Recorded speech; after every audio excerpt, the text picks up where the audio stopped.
Hey, everybody. Thanks again, Mitch. That was a fantastic talk. It's been a fantastic event so far. And our next speaker has been doing incredible work both on the forefront and behind the scenes. He is a professor at Stanford University, and he's been doing incredible research on this topic for just about a decade now. He's, he's the owner of several patents and companies dealing with technologies, and he's just been doing incredible work. So everybody, welcome Dr. Garry Nolan.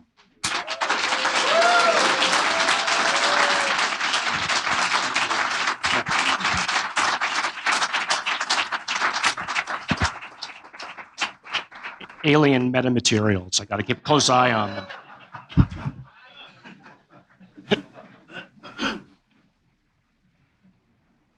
Okay.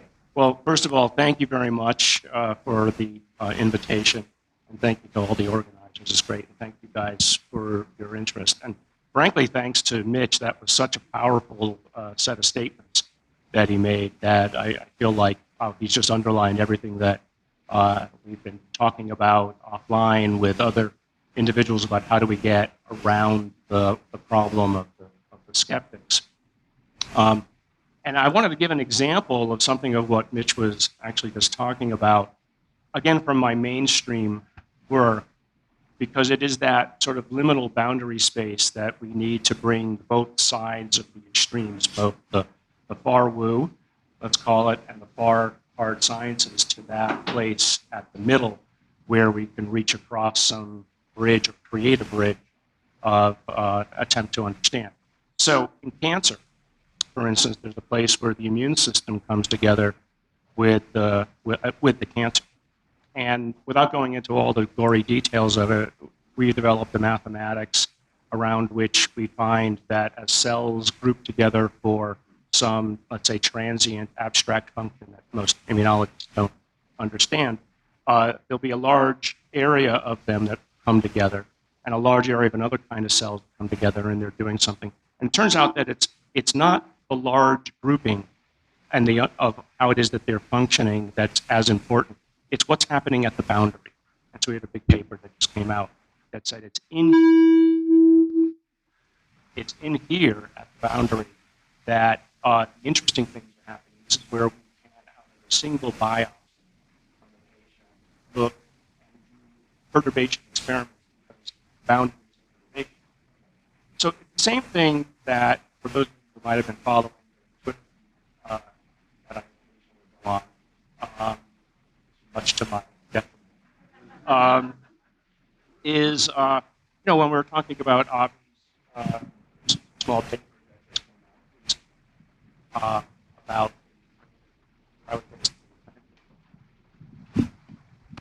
oh, there it goes. Oh, sorry. Okay, I'm not used to this. So Avi's paper, where he basically was saying, look,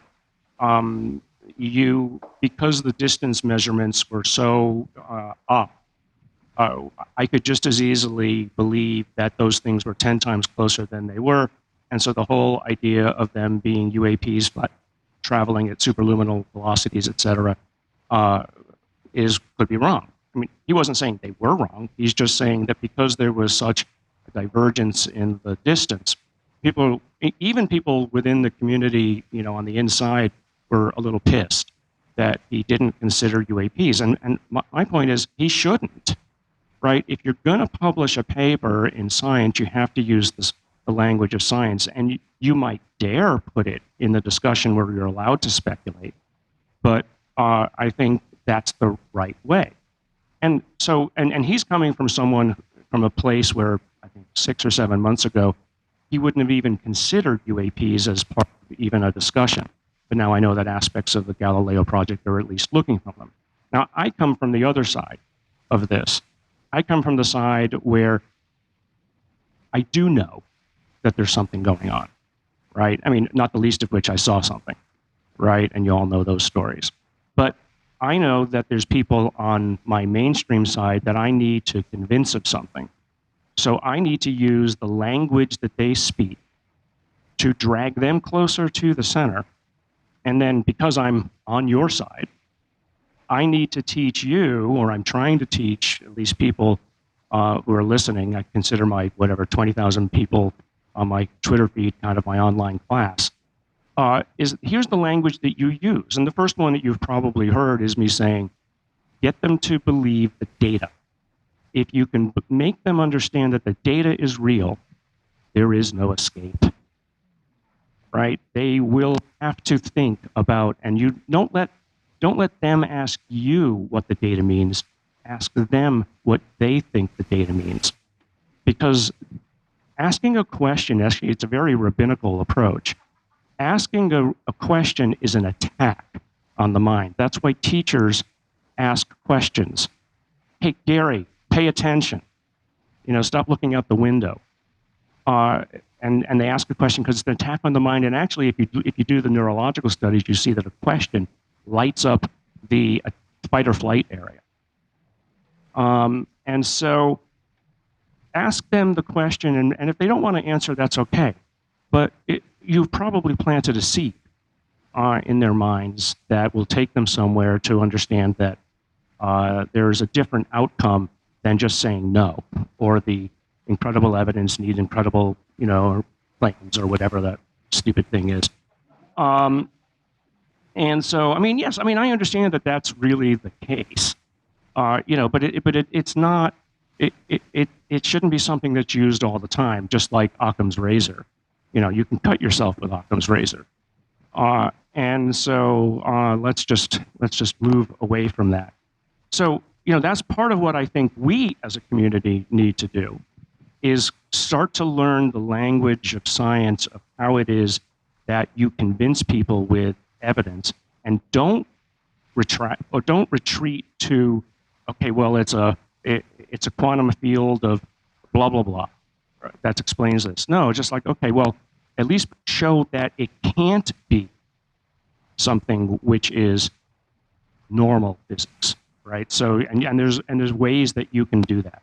So my challenge was, at least online to people, is if you don't agree with Avi, prove that the distance metric is where the Ukrainians said that it is, right? Or show that there were no artillery around at the time.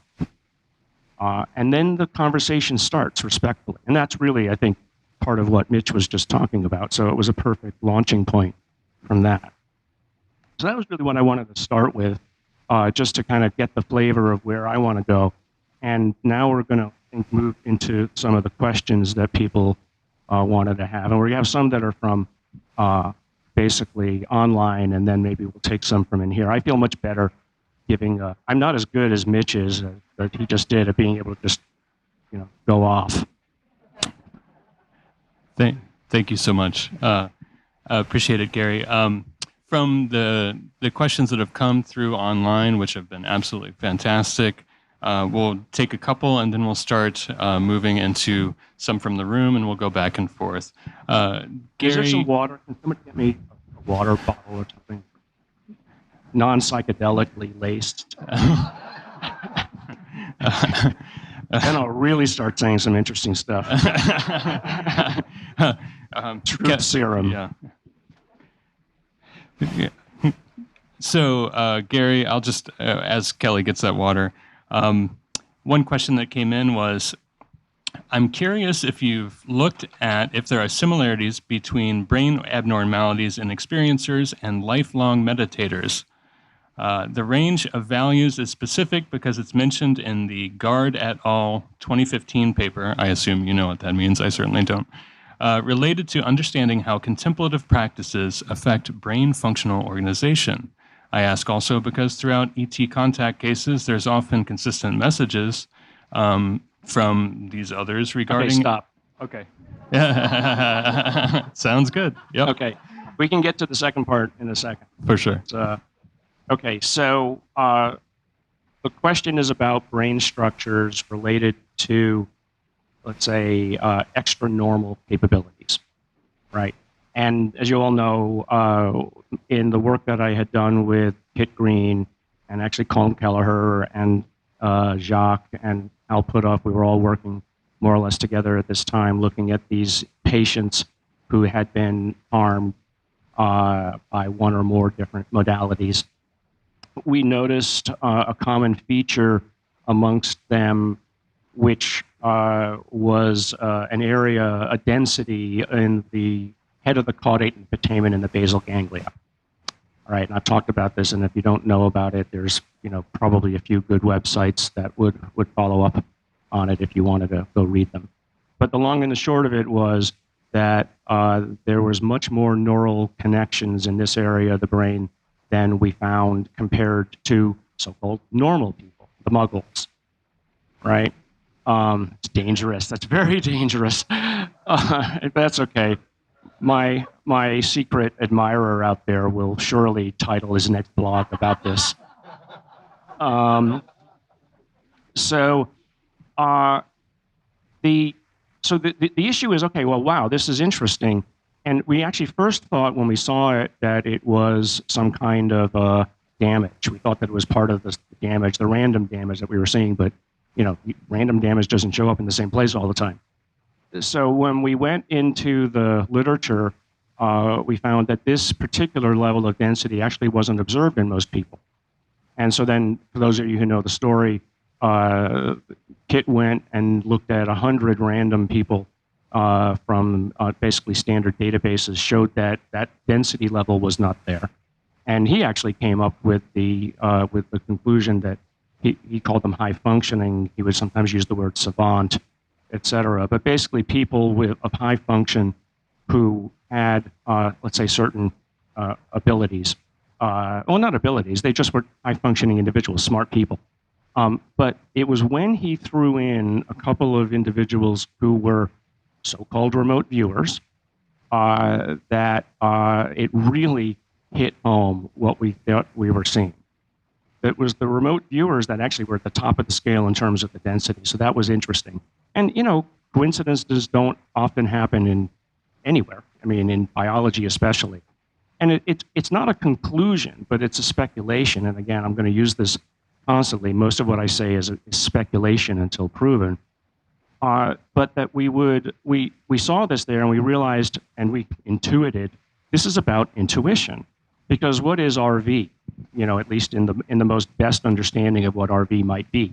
Even in a mainstream interpretation of what remote viewing is, somewhere you're picking up these signals. It's in your environment. It has nothing to do with spookiness, but you're intuiting something with sparse data.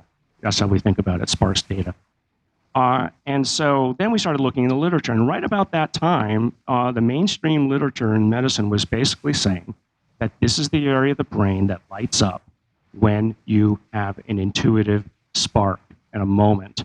So it makes sense then that that the more of these connections that you might have, perhaps the more processing you can do per unit time. So, okay, that's great, but that is there's a lot of bias confirmation in there that, as Mitch would say, that needs to be reckoned with. So what I decided to do, because at that point in time, a lot of the database that Kit had collected, we found out was, in fact, many of these people apparently had actually Havana Syndrome and had nothing to do with any anomalous encounters. Havana Syndrome is anomalous in and of itself, but so those actually, access to those MRIs, I never had any access to them except for the ones that I put in for my family. But those all got taken away anyway. So I said, okay, well, science has to be reproducible. So what did I do?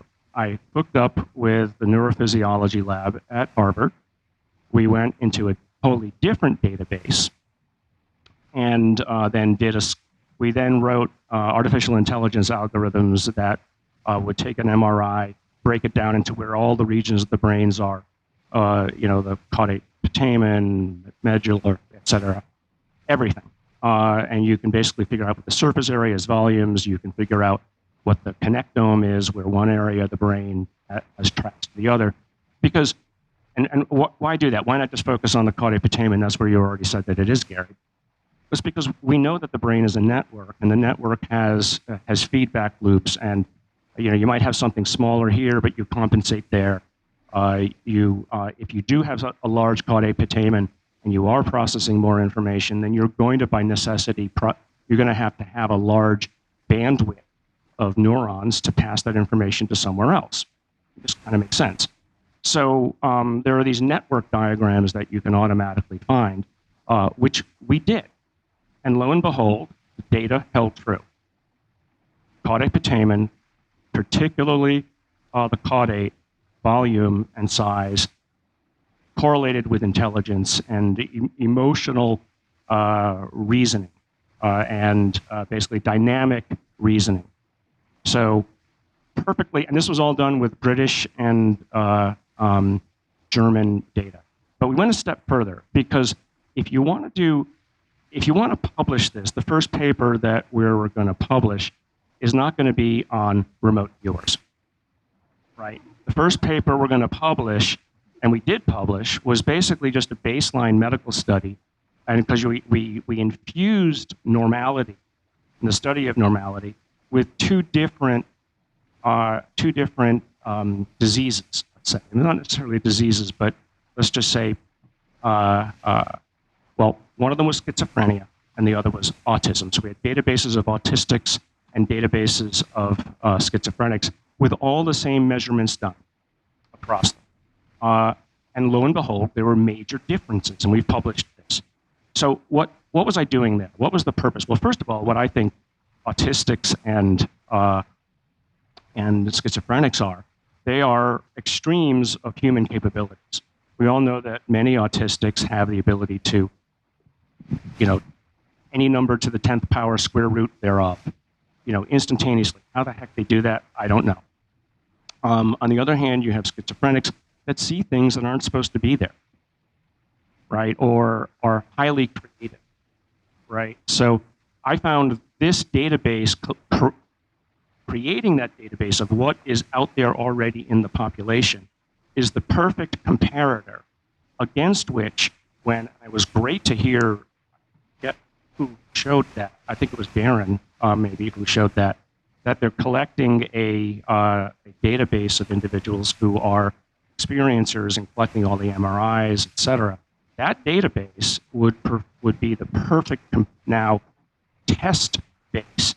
I don't have to go do it myself.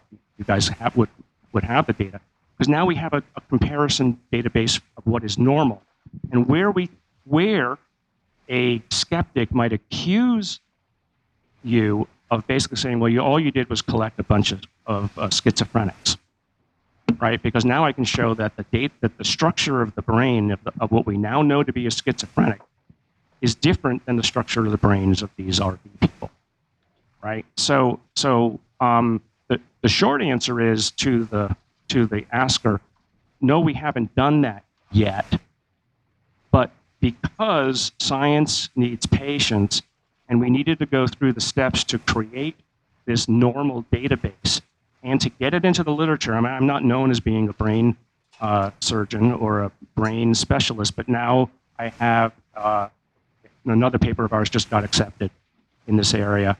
Now we have a bit of a track record and the experience to go back in and look at this stuff, and then to do the comparisons that will make sense. Because I can promise you, I will publish a paper on people with RV. So,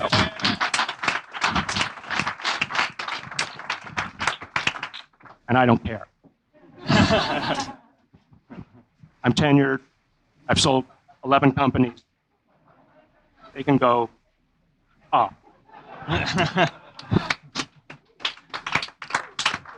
And you know what's exciting? And again, I have to credit Mitch here. The number of people who are now starting to be interested in this, that are serious professionals, even in the sciences. I mean, I just went to give a talk at interestingly, the Roswell Institute up in Buffalo. How synchronistic is that? And it's a cancer center. And at dinner, fancy place, the Buffalo Club. God, it was like one of those big fancy, places with lots of wood and everything from the 18th century. And all they wanted to talk about was this, because everybody knows that I do it. So, and it used to be that I would get introduced and be a bit of a giggle about it. And now people use it as, it's like, oh, Gary's willing to do this. And then afterwards, everybody wants to talk about it. So, I think the acclamation that Leslie Kean and Lou and Chris and many others initiated here is beginning to move out, and the ripple effect is broader than you want. Still not where I want it to be, but it doesn't need to be everywhere. I think people who want immediate disclosure, we need a place of solidity with data that can be that can be validated and defended before you go out preaching, because otherwise you truly are just preaching a religion. Because if 30% of the world already believes in what we're talking about in one form or another, the 70% that are caught in a materialist viewpoint, for good reason why they're not convinced yet. And if we think we need to convince them, then we have to take it this slow process. Anyway, that's just my goal. Thank you so much. The next question we have here is, what are ways to monitor or measure brain functioning during anomalous experiences? Evidence of non-physical activity.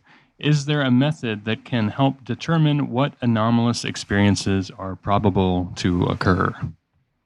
That's like that's a question for a diagnostic in a way. Unless we're all going to wander around with headsets on, or doing basically virtual MRIs or something else. I actually I think it's a great question, so I just don't think that the technology has been invented for it yet.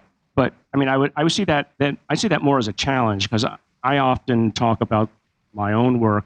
People say, well, Gary, how did you come up with X or Y to create this or that company? I said, well, I look for the inevitable. I look for what it is, the kind of inevitable data that we want to create or have in our hand. And then I say, okay, well, I can't do it with current instruments or methods, so let's invent a method or an instrument to do it, because then everybody benefits. So, I think what that person is asking for is actually, I know, being developed at DARPA and other places where they are putting together these kinds of things. It doesn't exist now. And part of the problem is the episodic nature of the phenomena. You even if you were wearing such a thing, you might take it off, and that's when it happens, right? Probably this is when it was happening, because the phenomena was waiting for you to take the damn thing off.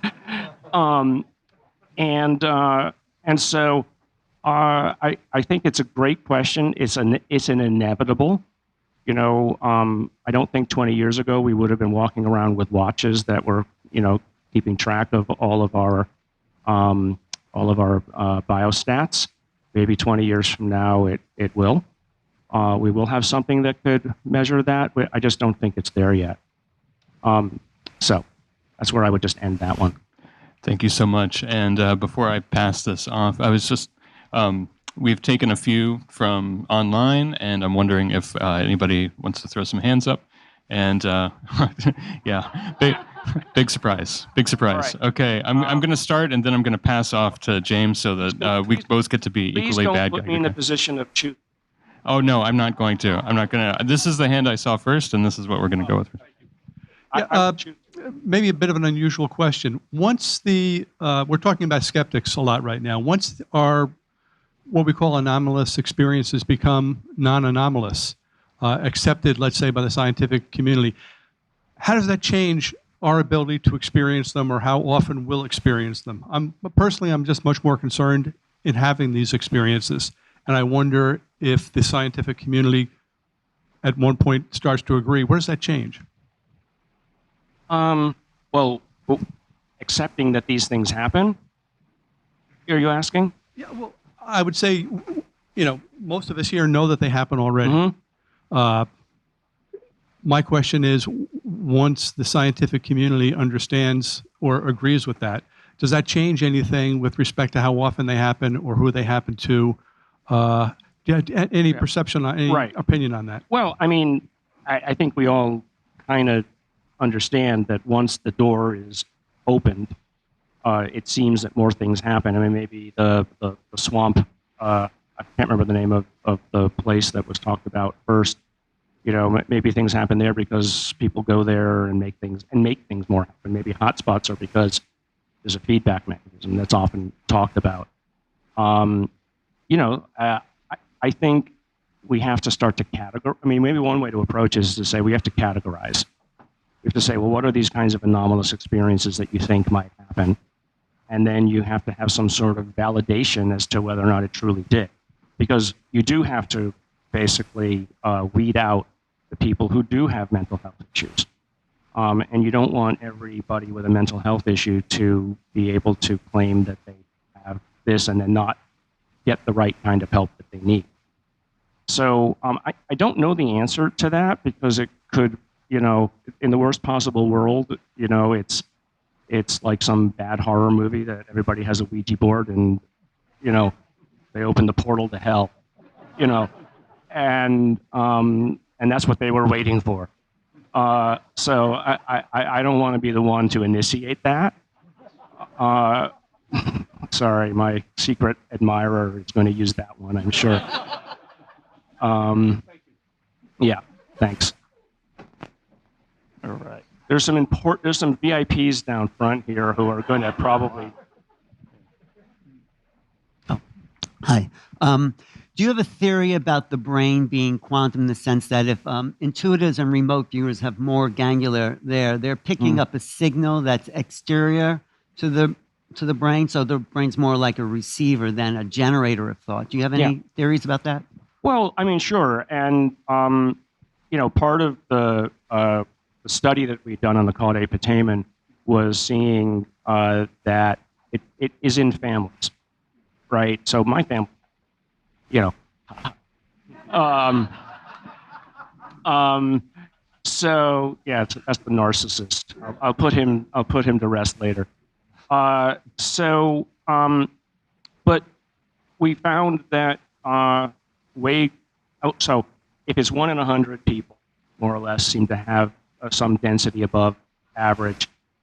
Within our cohort, we had 2 husband-wives, because we actually looked out into their families to look for so-called environmental influences. We had 2 families where both the husband and the wife had, right, out of 20 people. I mean, so just run the numbers in your head. That's just way above what you would expect. So, I mean, you can come up with very mainstream reasons why that might be the case. So you have a limited breeding pool. You know, you met your wife in college. You know, you have to take tests to get there, et cetera. That's not important as to how they found each other. What is important to me is that the brain is architected by genes. If those genes are coming together in synchrony and is being passed to the children, it's not a very complex trait, right? If you understand genetics, it is going to be polygenic at some point, meaning many genes contribute. But it's not so complex that you need to run 100 pairs until you get one that has a child with it. Basically, whatever the groups of genes are that do this, they are relatively easily passed, is the best way to put it. I mean, it's just basically you're 2 smart parents, you have a smart child, 2 smart parents with intuition, you pass it along. So to the extent that RV or any of these other abilities, or telepathy or whatever anybody wants to call it, a receiver is true, then it's going to be architected in the genes, which is what got me excited, you know, way back at the beginning.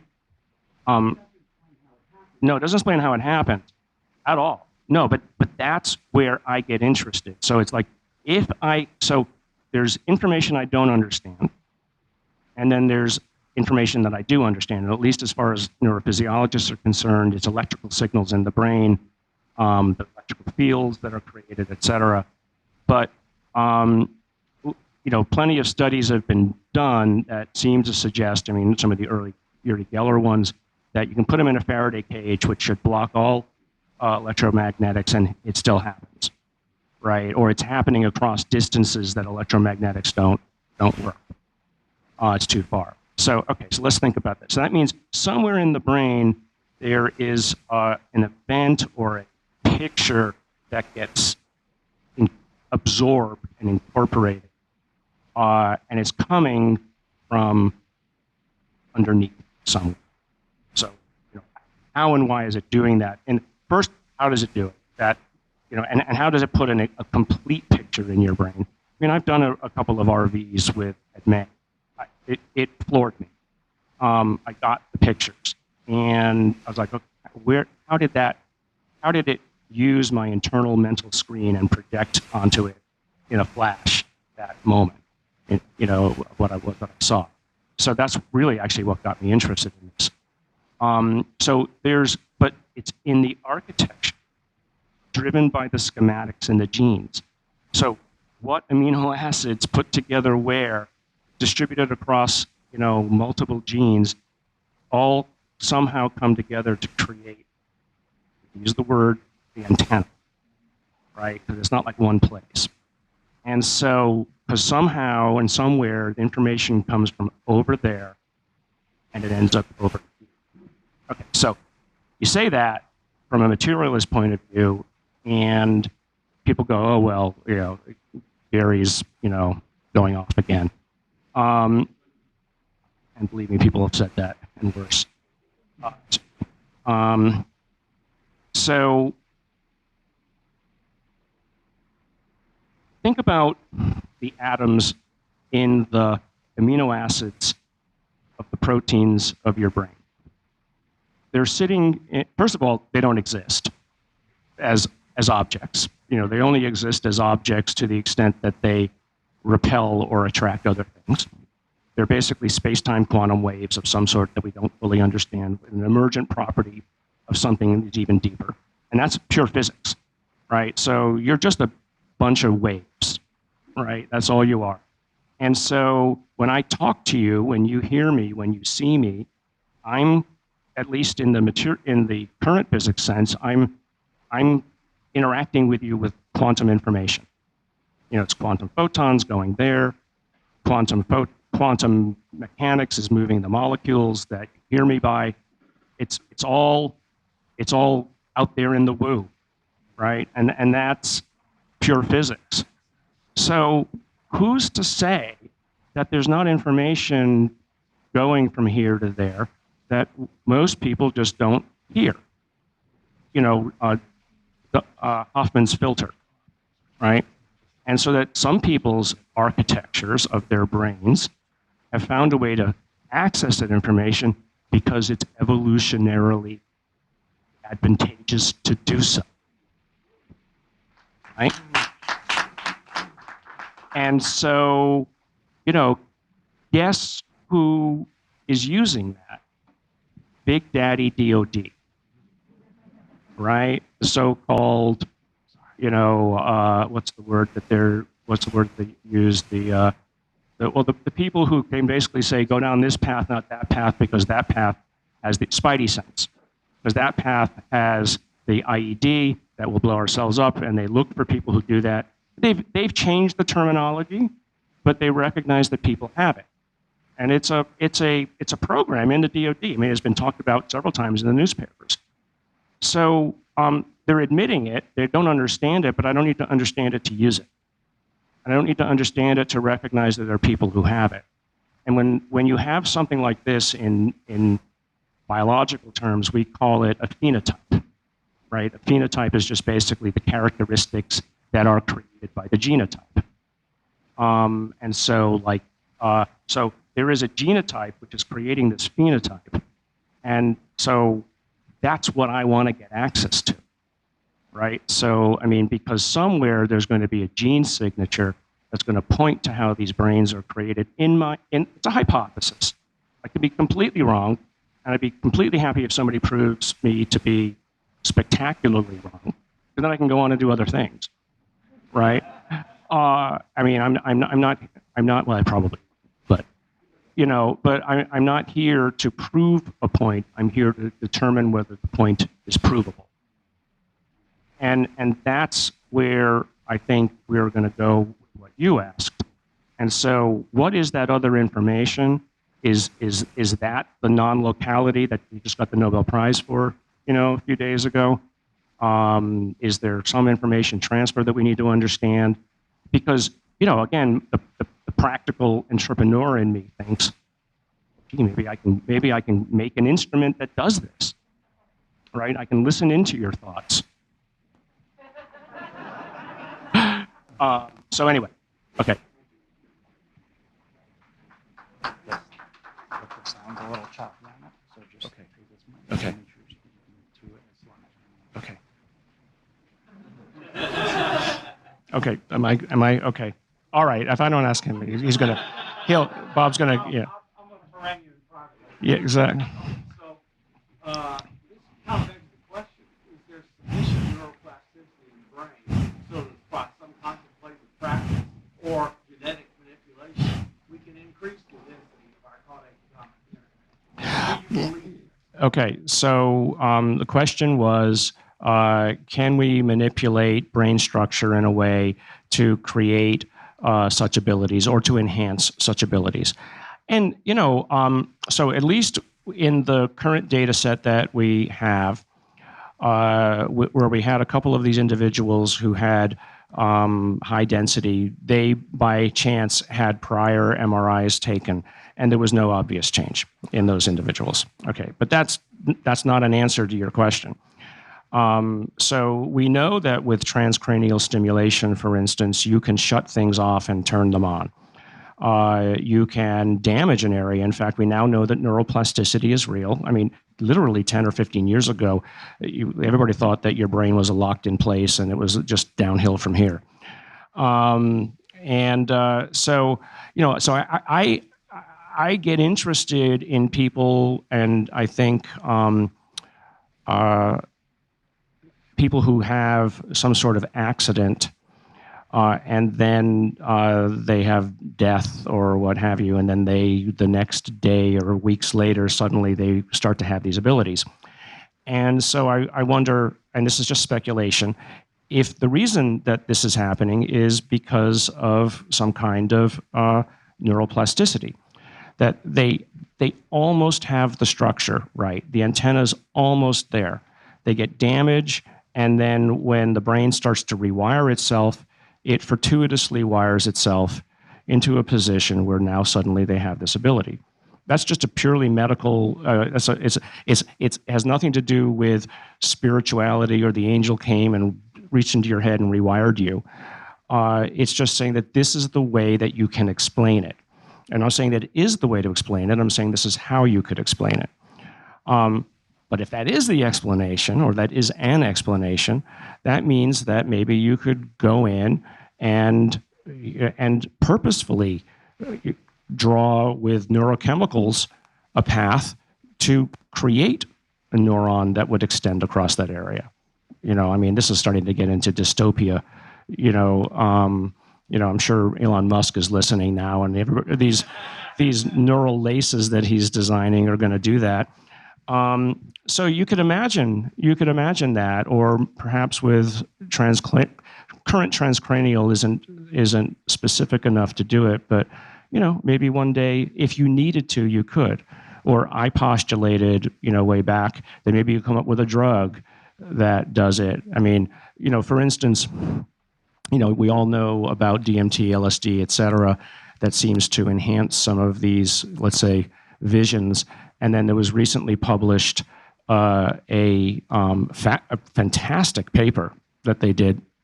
The science is just beautiful, where they were able to take a psychedelic and strip the psychedelic of the hallucinatory capability, but keep in it the ability to fix the PTSD.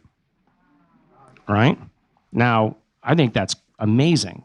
It tells you that there's something subtle about it, which means, and this is going to it's going to shock, I think, the 30% community that I talked about before, that they wanted it to be that you needed the hallucination and the trip to ether for you to reconfigure your brain to a non-PTSD state. This basically says that's not true. So that's science. That's, to me, that's good.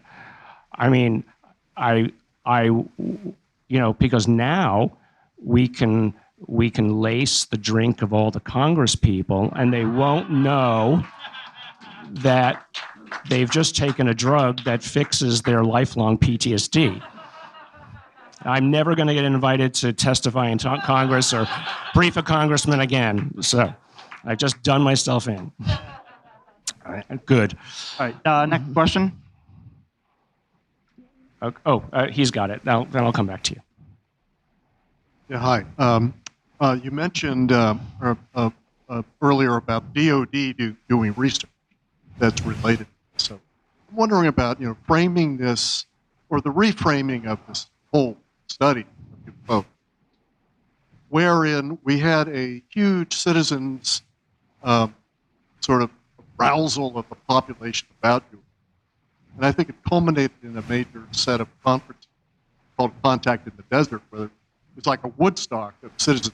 And then in 2017, there's now this reframing of this is what the phenomenon is, and we're going to relabel it as a UAP instead of UFO. And now there's this, government Arrow. That whole story strikes me as trying to take over the narrative from within the government. And it has, that's good that the government get involved in it, but these are the people that were doing the cover-up, or some of them. Some of them. So how do we as the community get past this huge problem? Well, so I think kind of what you're saying is, how do we stop it from being yet another military venture where something good is turned into something bad, right? And but I think from at least what I know, and you guys are going to hate me for saying this, from what I know on the inside, is that the number of people, and Chris Mellon and Lou have spoken about this openly, the reframing was an excuse to give people a narrative that they could use with their colleagues that wouldn't scare the bejesus out of them, right? And there's not a single person who is really on the inside who doesn't know that there's weirdness right around the corner. I still remember the moment after I got kind of involved and interested in UFOs, and then I somehow saw this connection to there's other strange stuff going on. And I remember thinking to myself at that moment, well, I can believe in this, but I'm not sure I can believe in this. And so, it was even a transition for me to realize that there was a really wide scope of things going on here. And I think all of us, in a way, realize that it's somehow something fundamental to the nature of reality, that somehow we're involved in it. And what that dialectic is, that conversation back and forth of influence back and forth, we've yet to understand. But like I said, I understand the fear, and I see the fear in Twitter. It gets thrown at me actually sometimes. The number of times I've been called a grifter or whatever. I mean, horrific. Well, block, but it's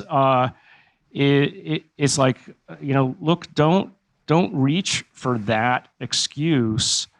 Just see that there's good people who are really moving it forward, and that they know how to manipulate the system too. There's no better person than Chris Mellon. He's amazing at this.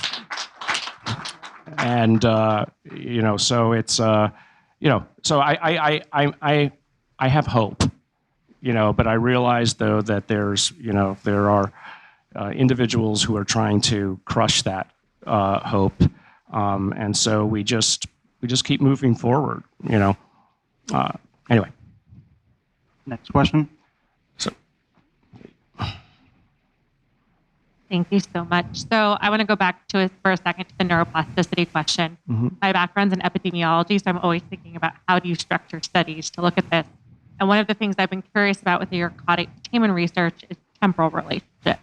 So recognizing that you kind of have to go along a path of, kind of study to get where you want to be. Do you have any plans to do a prospective cohort study looking at folks who you train to be remote viewers so you can follow them throughout that process?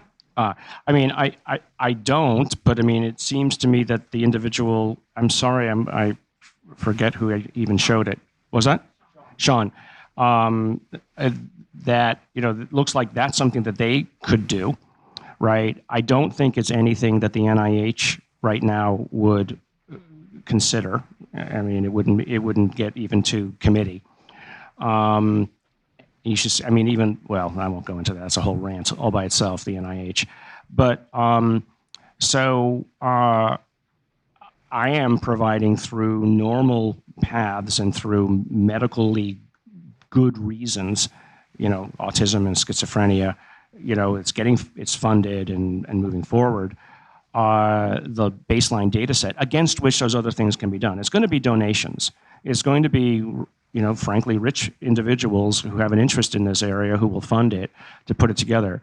And so she had mentioned prospective studies versus retrospective. So the work that we've been publishing on the brain recently has been retrospective, looking backwards. Prospective is looking forward, and usually drugs or other things are approved on the basis of prospective, forward-looking. You basically design the experiment appropriately with clinically considered ethics, et cetera. So, I'm not doing it right now. I've got a lot of other things that you guys will be happy when it all comes out on the, going. But yeah, so if you happen to have any billionaires in your back pocket, send them Sean's way.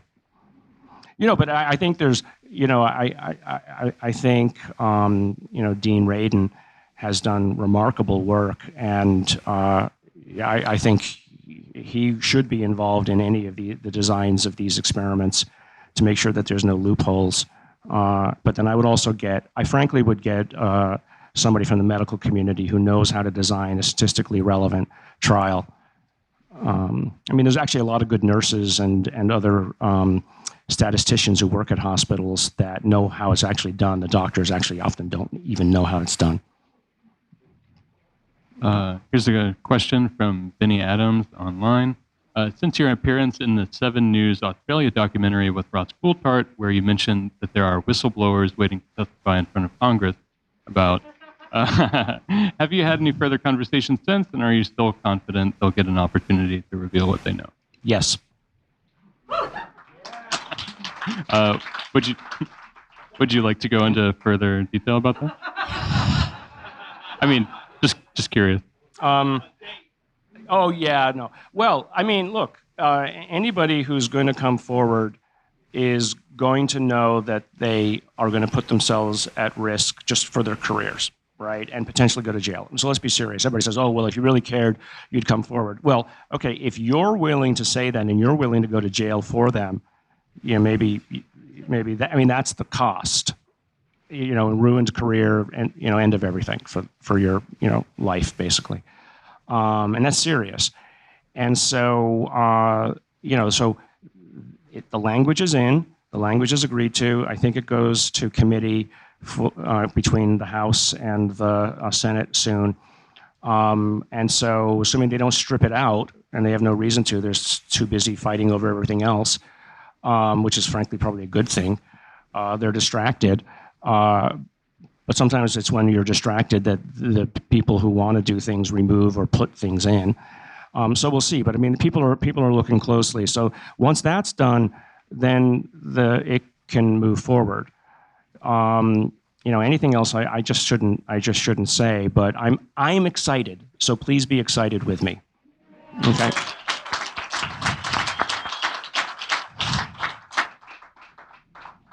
Let's take a question back here. Hey, Gary. Chris Bledsoe has said a few interesting things, namely that he got rheumatoid arthritis through his contact with beans. I'm sorry. Yeah, so you have the microphone that I had before that's kind of... Chris Bledsoe has said that through contact with beans, he's got rheumatoid arthritis. And also that he's received a call from somebody sitting directly with the Pope who told him about similar stories from St. Francis in the past. And I was wondering, with talk in the community in the past about electromagnetic frequencies and dealing with this phenomenon, could that be a union between scientists in the biological sciences kind of showing that these frequencies have effects on human health, and then pointing the physicists into figuring out whether this can help them figure out the way that these things are operating? Yeah, well, I think Havana Syndrome is purely human, right? I mean, it's somebody who just obviously doesn't care about what they're doing to people, or sociopaths of some kind. But the question is, and things like rheumatoid arthritis or others are usually triggered. There's like a predisposition to autoimmunity, and it is triggered. So my father, for instance, got rheumatoid arthritis from a tick bite, and it was triggered. So I'm deathly afraid of ticks. I just won't go anywhere near them because I have obviously a genetic predisposition just waiting to happen. So I don't know what the trigger was for him. And I guess the question for Chris would be, does he have blood analyses done for rheumatoid factor prior to these events that he had? Is there rheumatoid arthritis anywhere in his family? And therefore he was genetically predisposed? Or, was the insult that he claims so strong and blunt-edged that he got it irrespective of the lack of genetic predisposition?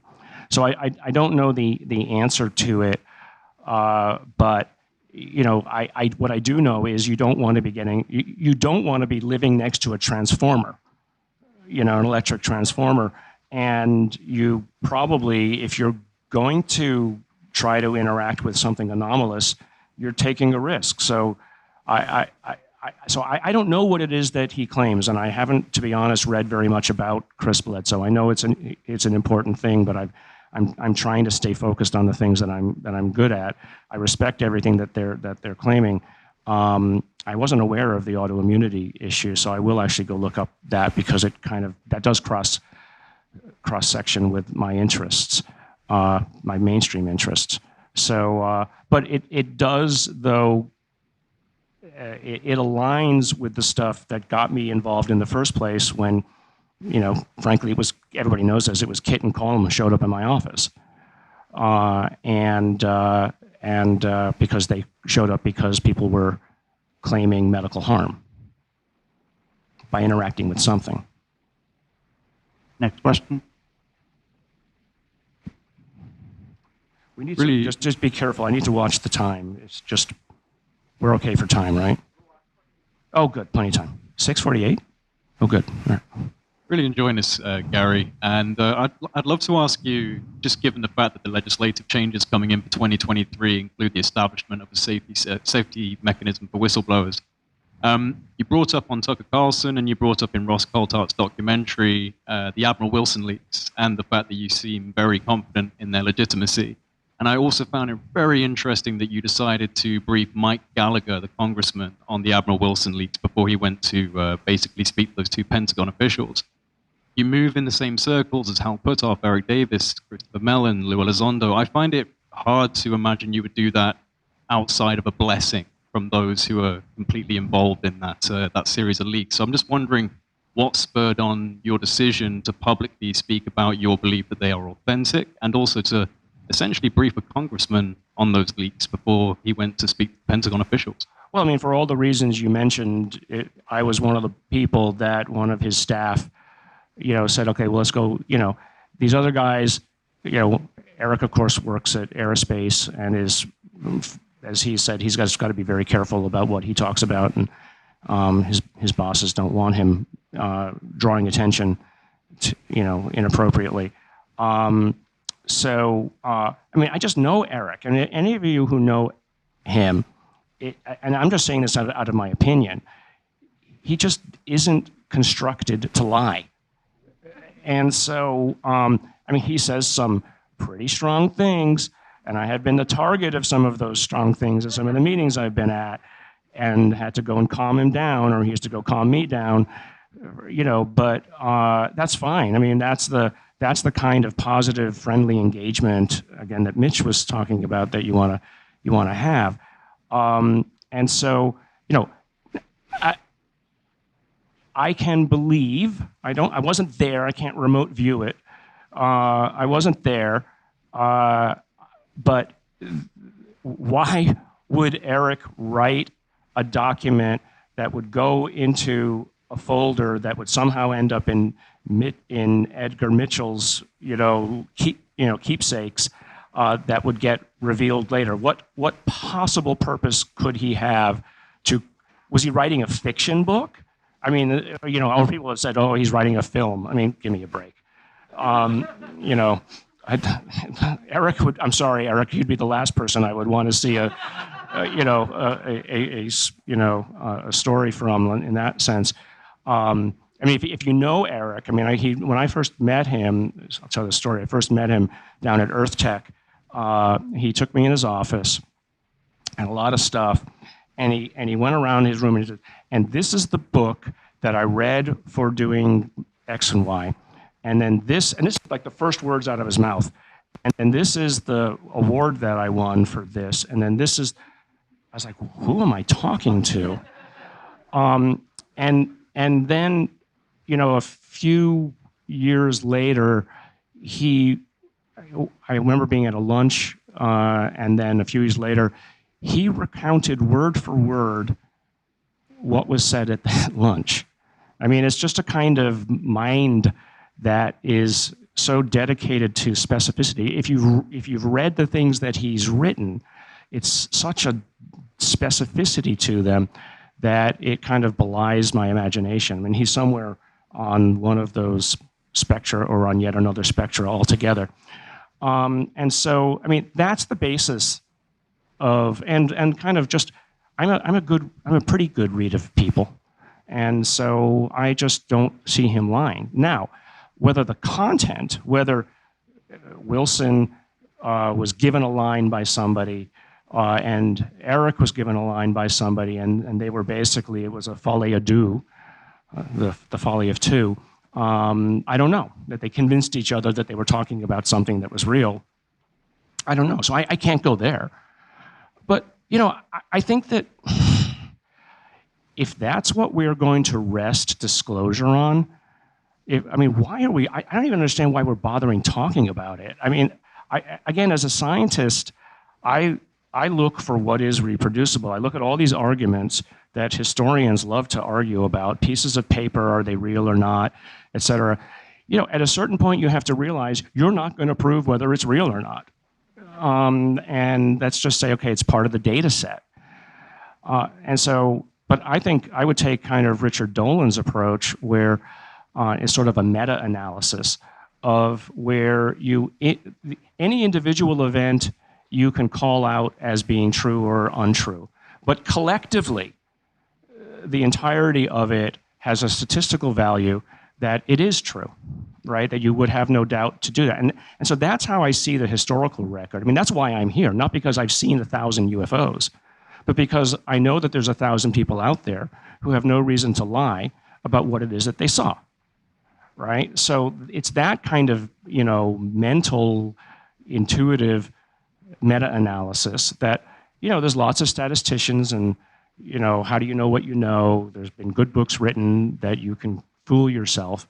But, that's why, but then to me, at least from a scientific viewpoint, and this is perhaps the other way that you can talk to your friends and neighbors or colleagues about, is for me, it's sufficient data for what I call a preliminary hypothesis or preliminary data.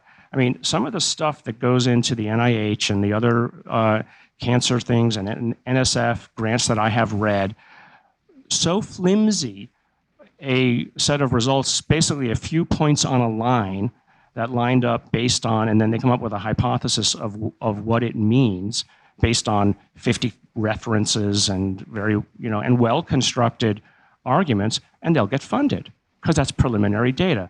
And the hypothesis is sufficiently interesting that it might be a high risk, high gain and kind of question that it's worth funding. And so I look at this just like a grant. It's like the preliminary data is there. The gain is obvious, right? I mean, so I wrote a think piece for one of the intelligence committees that got passed around up there.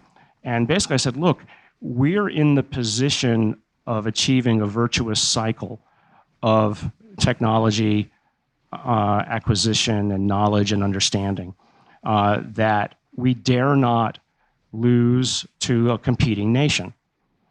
Because, as people have said already about AI, the winner of AI wins the game. The winner of AI might end up, killing us all. But, but I mean, that is, I think, and so that is one of the things that got some of the people in Congress very excited. Because you've heard me say this before, if this technology that we're seeing is real, it represents hundreds or thousands of technology revolutions. And so I'm just somebody who always looks at things and says, how can I take advantage of this? And I start companies and make money and make VCs more money than I ever made myself. But I see it as an opportunity for humanity. But it needs to be pitched as an opportunity for the United States first, and not an opportunity for whoever we consider to be our enemies of the day. And then that's how, basically Chris and Lou constructed it so that they could scare the bejesus out of Congress, who, many of whom actually already had an interest in this area, but now they saw a lever that they could use. So anyway, that's. Thank you, Jay. We'll take another question from online, and then we'll move back to the room. This is a quote. I respect that you have to walk a fine line with what you can discuss, but considering your connection to quote-unquote insiders, are there any questions that we're not asking within this community that we should be? Wow. Okay, you win. That one wins. Well, no, I mean, I think the question, okay, let's just, I mean, I did this at an Esalen conference. That is what, actually in American Cosmic, that's what Diana was referring to when I said, let's just start with the assumption that it's real. What does it mean? So I think the question needs to be asked truly that we have to work through, and it isn't anything you haven't really asked, is what is its intent? Or what is its goal? Because if we can figure out what the intent and or goal is, it might tell us something about the process that's creating it, and it might either allay fears or create necessary fears. Part of what was driving me was, at least at the beginning and still now, is I didn't like the fact that people were being interfered with against their will. And I felt that if this whole brain architecture thing is right, that maybe there was a way to suppress it, right? Maybe there was a way to interfere with it that would block them from interacting. And I have somebody in my family, not my immediate family, but someone in my family who is constantly interacted by this stuff. And it drives them crazy. I mean, not crazy, but I mean, it's something that is debilitating. And so, so I'm kind of driven by that. I mean, those of you who've seen me online, is I sort of leap in to protect people, and I sort of feel like I want to give people that, first of all, the language to protect themselves, but then also, I've made a drug. One of my drugs is FDA approved. It, took 20 years, but that's how long it takes, and probably like $400 or $500 million. But it takes time to do that. But what really excited me about that psychedelic drug, splitting the psychedelic aspect from the medical positive, is that's maybe a sort of a first route into what the kinds of receptors are that we might block to stop some of these inappropriate interactions. If they really work, Jason.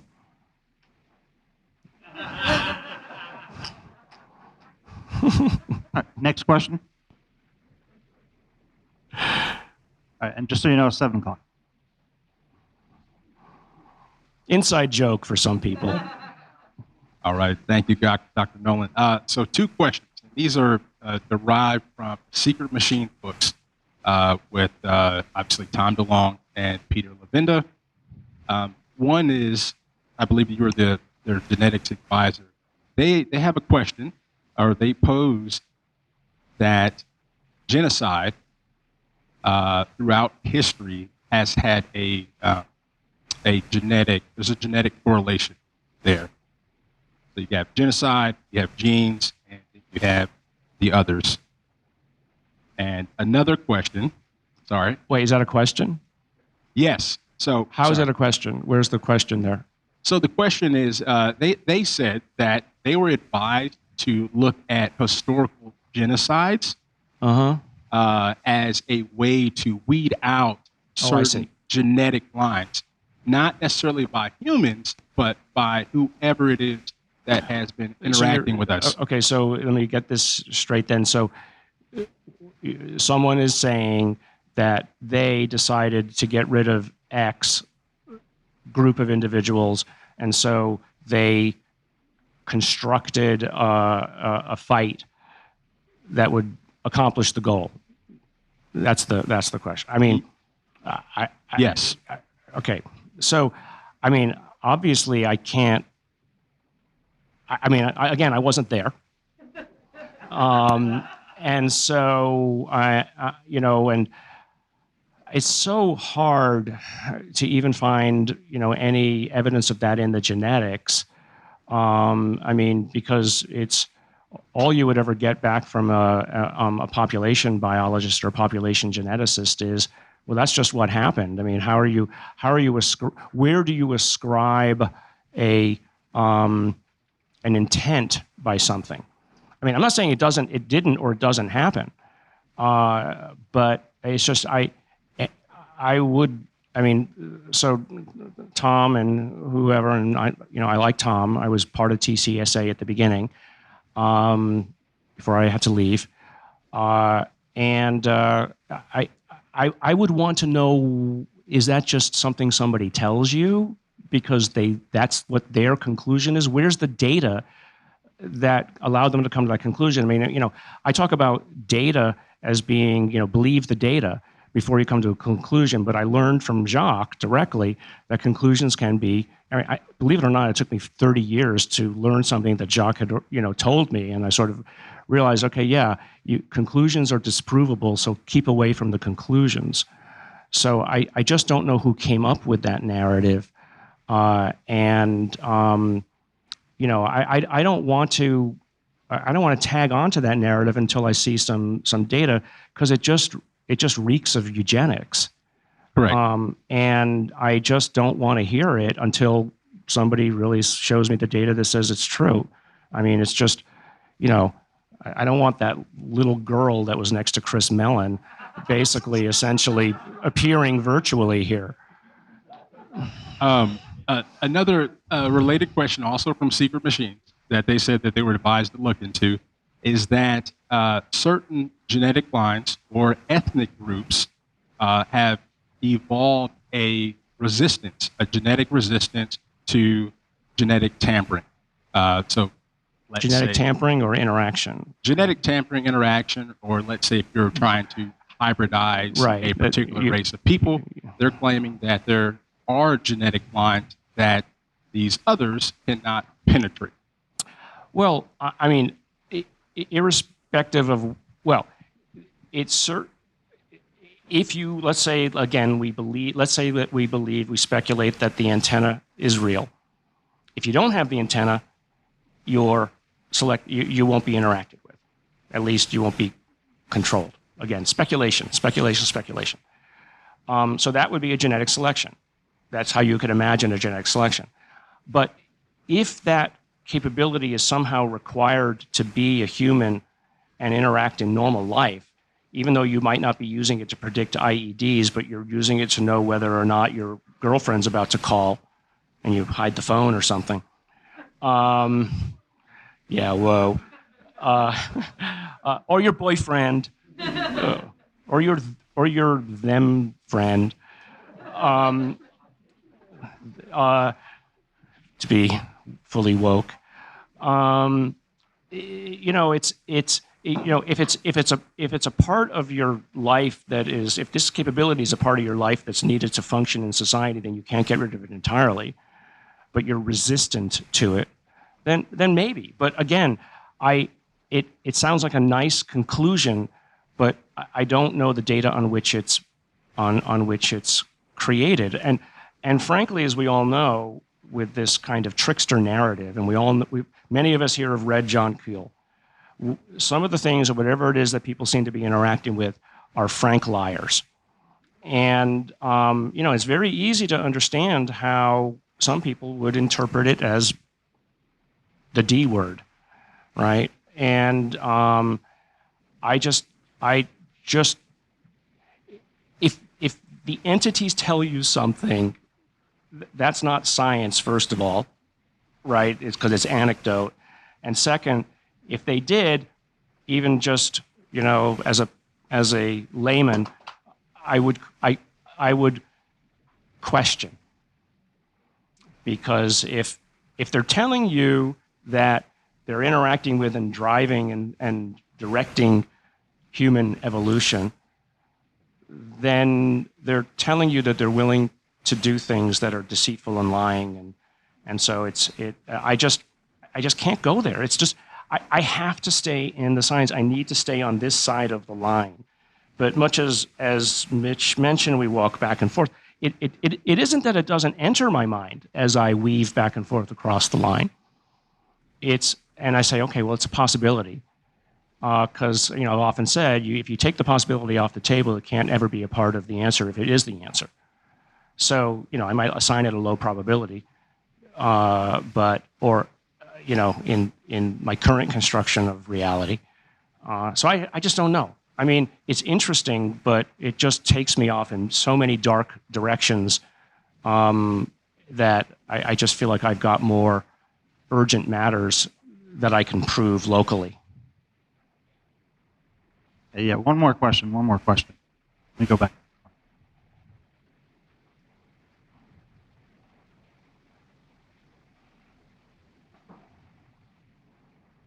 Hey, so you mentioned earlier the idea of boundaries, and how kind of coming through those boundaries, both sides, that can bridge those gaps a little easier. A lot of the stuff we're talking about, or that I've heard you mention, is reminiscent of the dream state. The what? The dream state. Yeah. The kinds of processing that goes on during the dream state. And Matt Walker, I believe, went over the fact that we almost have two different processors completely. One processes rationally, that's physical. And there's another one that processes irrational data, wild data. And that's what the dream state is. And so I'm wondering if there's any correlation you found between REM sleep and intuition and the types of neural activity during REM sleep, and that people might be able to have when they're getting this, when they're interpreting the data in a way that allows them to perceive. Well, I mean, we haven't done any kind of that kind of stuff, but I mean, you've all probably read, How to Change Your Mind, the book, and he talks about the default mode network, which is really when dreaming and this, these dream states and REM states occur, where the default mode network, and basically the mice come out to play. The rest of your subconscious now gets to go running around without the daddy telling them what to do, keeping them all in line.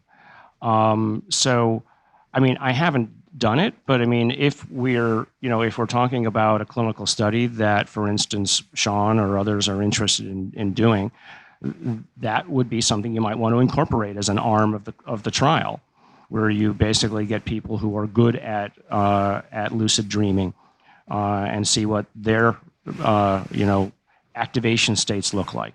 I mean, we can now, with these little algorithms that we've written, we can take an MRI and figure out with the right MRI settings, basically your brain structure. I mean, what's interesting is about brains. I could take your brain and somebody else's brain and look at them, and you look like you're from, frankly, different species. They're so different. And yet somehow the network all conforms to make you human and, and socially interactable with. And so that's the reason for doing all of this automated determination, because then we can figure out how one change compensates and where another change. But there's still, you probably heard the term, there's still a chaos center, right? It's still, in chaos theory, things will change around a given trajectory, but it always ends up in the same place on average. So brain structures are kind of like a chaos theory in that there's a lot of change and differences, but there's still a central push towards a given type of phenotype and humanity. So, but we need to understand what those compensations are, because I can't use a one-off analysis of one person to come to really any conclusions unless I know what the normal variation is. And so, I would recommend Sean or others wanting to do these kinds of trials is that there's two kinds of questions in science. One kind of way of asking a question is, if the answer is no, you wasted a lot of time. So you constructed the question as sort of a Las Vegas thing. But then there's the Zen question. No matter what the answer is, it's interesting.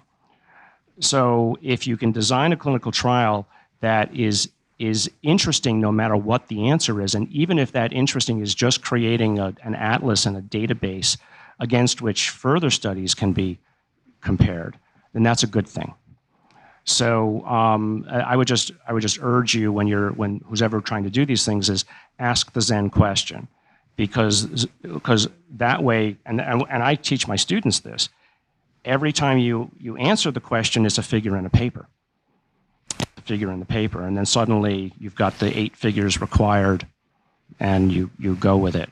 But then if you waste months of your life on a no, but the other thing is, so that's what I learned in my grad school from Len Lee Herzenberg, and then from David Baltimore at MIT, I learned post facto reorganization of the past, where he would say, well, because he had vast knowledge, you'd say, oh, I got the answer I didn't expect. And so I didn't get the answer I expect. I got an answer I didn't expect, but it's not no. And then he basically says, oh, well, based on this piece of knowledge, I can turn your what is it into something. And so, I mean, that's, I think, the best way to approach what you're asking. I mean, I haven't done it yet, but again, I want to, even if it's not me, I mean, I'm 62 in January. So, thank you. Thank you. It's that alien hybrid DNA. Yeah. Yes.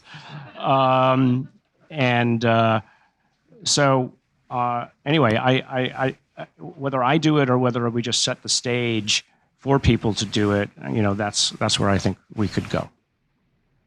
Well, that's our time, Gary. Do you have any parting word for the audience here? Yes. I mean, thank you all very much. First of all, thanks.